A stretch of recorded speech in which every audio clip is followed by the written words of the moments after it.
Hello बच्चों, आइए प्रश्न समझते हैं। हमारा प्रश्न है रिक्त स्थानों की पूर्ति कीजिए। हमारे प्रश्न में जीवों के वर्ग, उनके उत्सर्जन अंग, उनके परिसंचारी अंग तथा श्वसन अंग दिए हुए हैं। हमें उचित अंगों के नाम लिखकर या वर्गों के नाम लिखकर रिक्त स्थान की पूर्ति करना है। आइए समझते हैं। बच्चों, सबसे पहले हम अपने प्रश्न की मुख्य अवधारणा को समझेंगे। मुख्य अवधारणा, हमें संबंधित जीव, उनमें पाए जाने वाले अंगों को लिखना है। आइए लिखें। जीवों से संबंधित उनके अंग तथा अंगों के प्रकार। आइए समझते हैं। बच्चों, हमारा पहला वर्ग है ऑर्थोपोडा। ऑर्थोपोडा में उत्सर्जन अंग कौन सा पाया जाता है, हमें खाली स्थान में भरना है।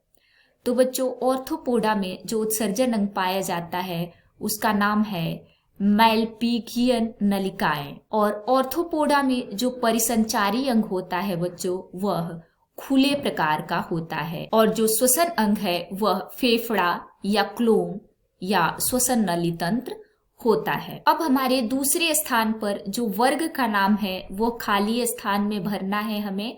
और इसका उत्सर्जन अंग वृक्क होता है, परिसंचारी अंग बंद प्रकार का है तथा श्वसन अंग त्वचा या पैरामोडियम है। ऐसे अंग एनिलिडा संघ में पाए जाते हैं। आइए लिख लेते हैं एनिलिडा। तीसरा बच्चों, हमें फाइलम या वर्ग का स्थान भी खाली दिया हुआ है, उत्सर्जन अंग भी खाली स्थान है, परिसंचारी अंग भी खाली है, लेकिन श्वसन अंग में लिखा है फेफड़े या वायुकोश।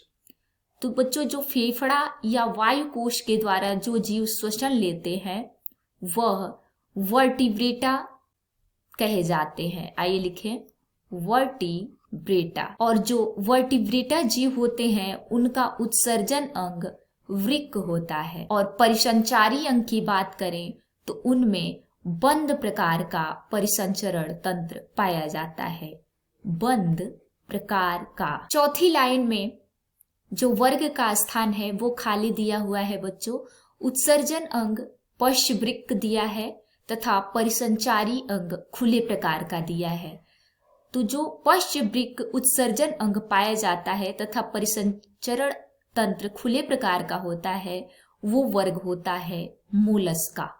मोलस्का संघ में उत्सर्जन अंग पश्चवृक्क होता है तथा परिसंचरण तंत्र खुले प्रकार का होता है।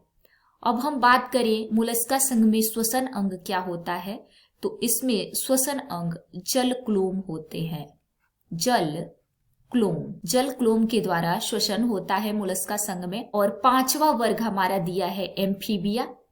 एम्फीबिया में उत्सर्जन अंग क्या होता है, ये खाली स्थान दिया हुआ है। इनमें उत्सर्जन अंग वृक्क होता है। परिसंचारी अंग बंद प्रकार का होता है तथा फेफड़ा श्वसन अंग होता है।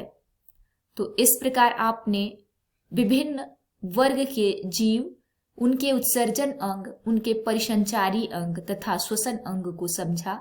उम्मीद है आपको प्रश्न समझ में आ गया होगा। धन्यवाद।